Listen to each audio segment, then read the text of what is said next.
Alright, so we're looking at a multi-air VVT actuator assembly here for a Fiat 1.4 liter or a Dart 1.4 liter.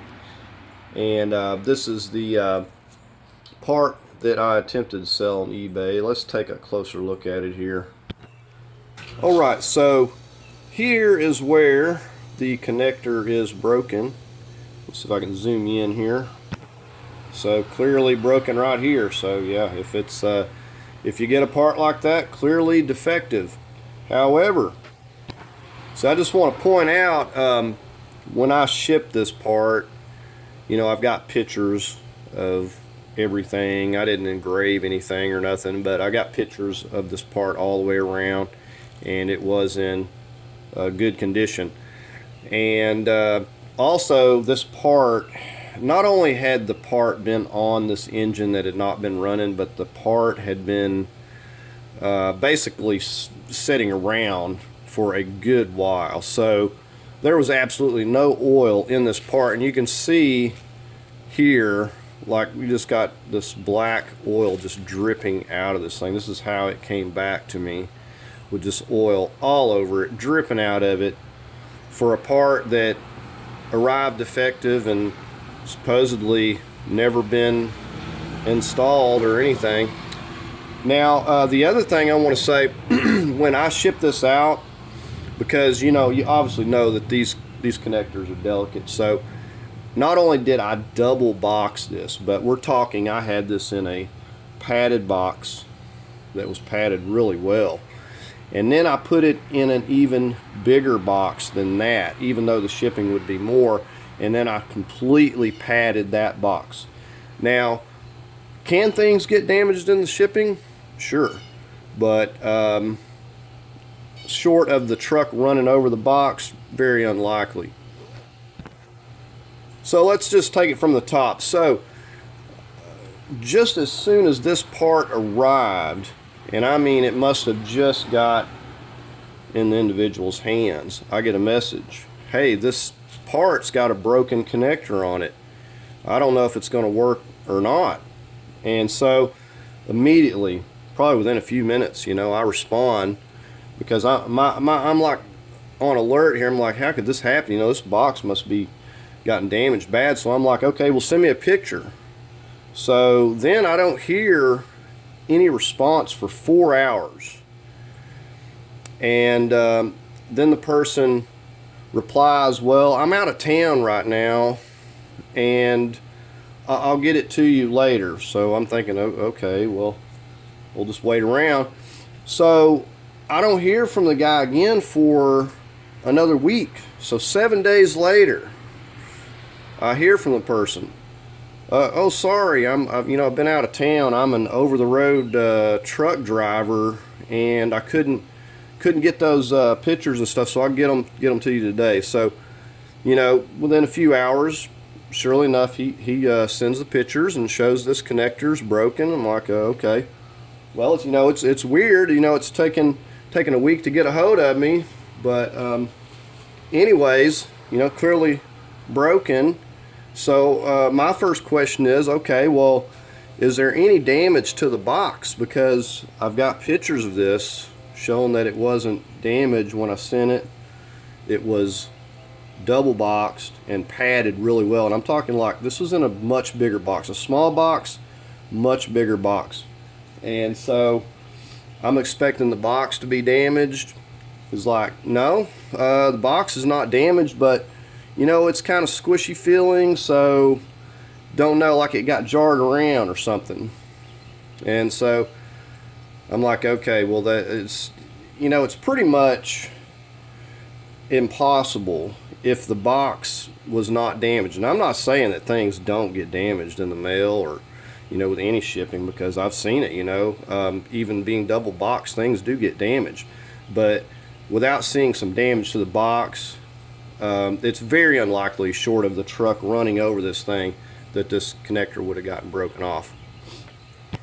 So another thing I want to point out, I don't sell a lot of items on eBay. I've probably sold 4 or 5 items in the past year. So I don't sell a lot of things.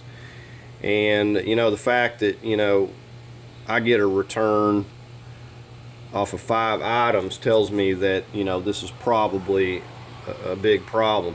Now, one of the things that, you know, you can go online, you can read about this. If you have a listing and if somebody is unsure if they're going to keep the part, maybe they bought it and maybe they don't want it anymore, maybe the part didn't work and they want to return it, well, the easiest thing for somebody to do is to break it, and then they can send it back to you. Now, not only are you going to have to, you know, eat the cost, which you have to be aware of that when you sell anything on there, but you're going to have to pay the shipping to and from.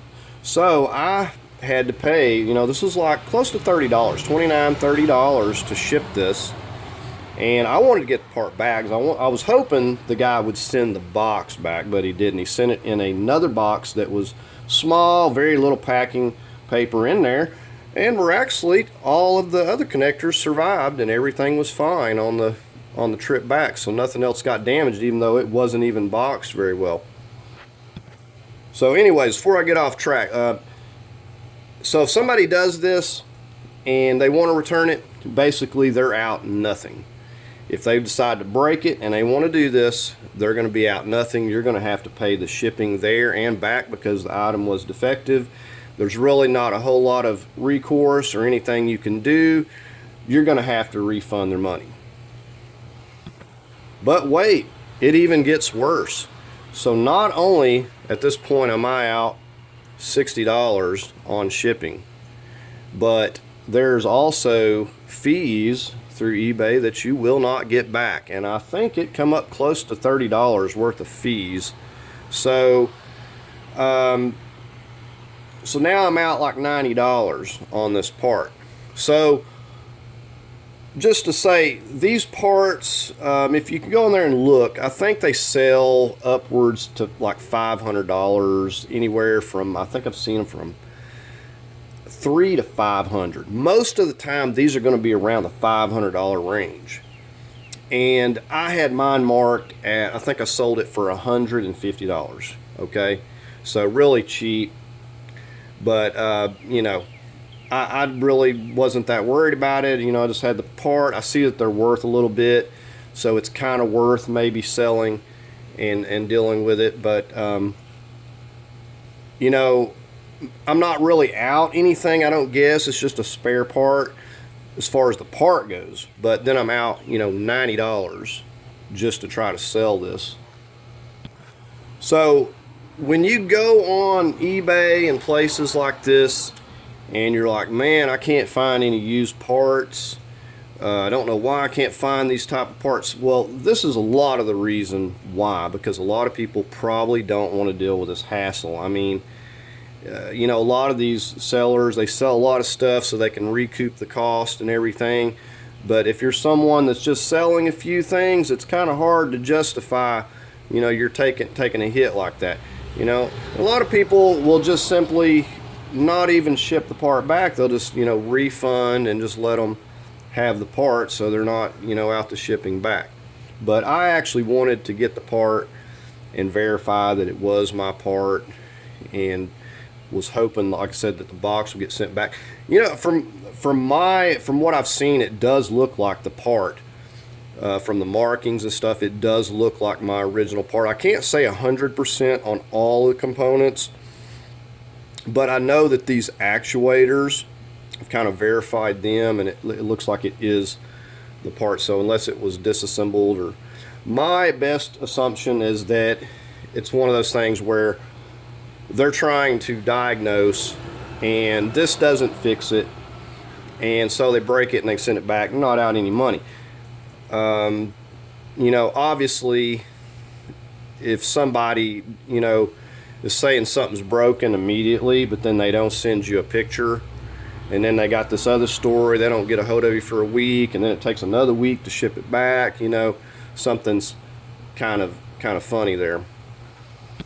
Now, one of the things that you might be able to do if you're going to sell in there to avoid your part getting damaged, because, you know, I'm not going to mess with selling it now and this is damaged, it's going to be worth less.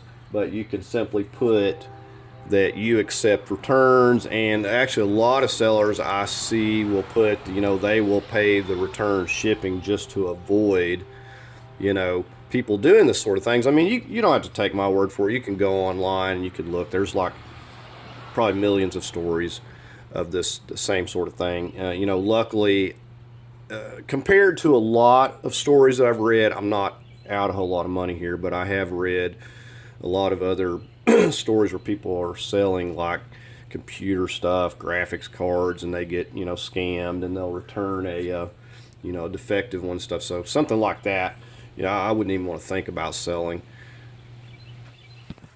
And another thing, eBay, somebody correct me if I'm wrong, but I believe their policy is now that if someone just says the item is not as described, they simply can return the part, and you still have to pay for the cost of shipping and everything. So there's really no point in damaging something. But maybe I'm wrong. Someone can tell me if they think I'm wrong. So anyways, so I just wanted to make a video on this. I don't usually do this sort of thing, but I wanted to make a video on this. Be curious to know what you guys think about the situation. Have you had any similar experience? Have you sold on eBay? If you have a story like this, share it in the comments. Let me know. And I really want to say that I like eBay. I find a lot of hard to find parts on there. So like I said, I'm not trying to make any money off of these parts, just other than just trying to help someone else out. I know that I find a lot of hard to find parts, so I try to, if it's worth selling and worth my time, I will do that. But it definitely gives you pause, if you run into this sort of situation. You've only sold like 5 items, and then you run into this. So I'm assuming that it's a pretty big problem. So there is a lesson to be learned from this. I don't know what that lesson is, but I'm sure there is a lesson to be learned. But anyways, I just got some downtime right now waiting on parts. I just thought I'd make a quick video on this. So please leave a comment. Like I said, if you have any similar stories, share it. Please like, share, and subscribe. And thank you for watching.